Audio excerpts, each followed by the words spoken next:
Sheikh Abdullah Kohistani, chairman Abbas development foundation, सूबाई senior नायब सदर human rights unity foundation Pakistan.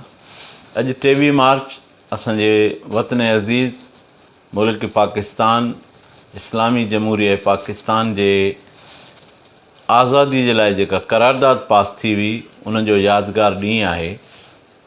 अॼोके ॾींहं ते असांजे सॼे मुल्क में जेको आहे अफ़वाज पाकिस्तान जे तरफ़ां पाकिस्तान जी सलामी जूं परेडूं थींदियूं आहिनि। उन सां गॾोगॾु सॼे मुल्क जा उस्ताद, शागिर्द, शहरी, ॻोठाणा सभु गॾिजी करे अॼोके ॾींहं खे सेलिब्रेट कंदा आहिनि, उन जो मान वधाईंदा आहिनि, उन ॾींहं जी यादि मल्हाईंदा आहिनि। उन निस्बत सां असां बि पंहिंजे तनज़ीमनि जे तरफ़ां ह्यूमन राइट्स यूनिटी फाउंडेशन ऐं अब्बास फाउंडेशन जे तरफ़ां अॼु पाकिस्तान खे यादि कयूं था ऐं पाकिस्तान जे पंहिंजे भाइरनि खे पैगाम ॾियूं था त हीउ जेको असांखे अलाह साईं मुल्क ॾिनो आहे, पंहिंजो आज़ादु मुल्क, इहा हिकिड़ी तमामु वॾी नेमत आहे। इन जो असां क़दुरु कयूं ऐं इन मुल्क जे कामयाबी लाइ, इन जे कामरानी जे लाइ, इन जे आबादी जे लाइ, इन जे सरबुलंदी जे लाइ, इन जे जेको आहे सो माण्हुनि खे ख़ुशहाल बनाइण जे लाइ असां पंहिंजे वस विथाइल पंहिंजूं क़ुर्बानियूं ॾियूं, पंहिंजी महिनत कयूं, पंहिंजी जाकोड़ कयूं ऐं अहिड़ो को खावड़ी किरदारु अदा कयूं जंहिंसां असांजो मुल्क ॾींहुं ब ॾींहुं रोशन थिए, दुनिया में नालो कढे। उन जे लाइ असांखे पंहिंजे मुआशिरे जे अंदरि, पंहिंजे माण्हुनि जे अंदरि, पंहिंजे ॿारनि जे अंदरि, शागिर्दनि जे अंदरि उहा सुजागी, उहो शऊर, उहा सोच मुंतक़िल करणी पवंदी। उन्हनि खे इहो नज़रियो ॾियणो पवंदो त असांजो मुल्क जेको आहे उहो को तमामु वॾी नेमत आहे कुदरत जी, उन जो असां क़दुरु कयूं।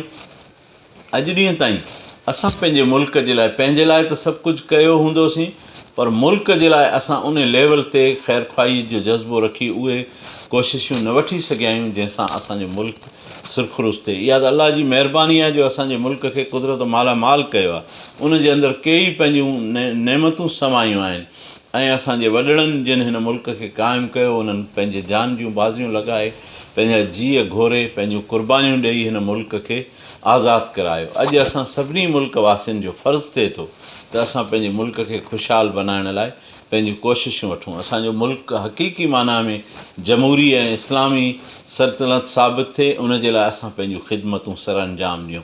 असां मां के सियासतदान हुजनि, के उस्ताद हुजनि, के शागिर्द हुजनि, मज़दूर हुजनि, हारी हुजनि, वापारी ऐं ताजर हुजनि या ॻोठाणा ऐं शहरी हुजनि, समूरनि खे मिली जुली पंहिंजे मुल्क जे बहितरी लाइ, पंहिंजे मुल्क जे नामूस जे लाइ पंहिंजूं ख़िदमतूं सर अंजाम ॾियणु घुरिजनि। अॼोके हिन 23 मार्च जे योम आज़ादी, योम करारदाद पाकिस्तान जे ॾींहं खे मल्हाईंदे असां इहो पंहिंजे सॼे पाकिस्तान जे ॿारनि लाइ इहो पैगाम, मैसेज, इहो सनियो, इहो नियापो था ॾियूं त महिरबानी करे अचो त पंहिंजे मुल्क जी इज़त लाइ, मुल्क जे शान जे लाइ, मान जे लाइ हिन साहे झंडे जे छांव में रही करे असां पंहिंजूं कोशिशूं वठूं ऐं पाण मां नफ़रतूं ख़तमु कयूं। उहे नफ़रतूं फ़िरक़ेवारीअ जे उनवान ते हुजनि, क़बाइल जे उनवान ते हुजनि, कंहिं बि बुनियाद ते हुजनि, उन्हनि सभिनी नफ़रतनि खे मिटाए पाण में हिकु पाकिस्तानी थी, भाइर थी, हिक ॿिए जे लाइ हमदर्दी ऐं ख़ैर ख़्वाही भलाई जो जज़्बो खणी उथूं ऐं महिनत कयूं। तव्हां सभिनी जी वॾी महिरबानी।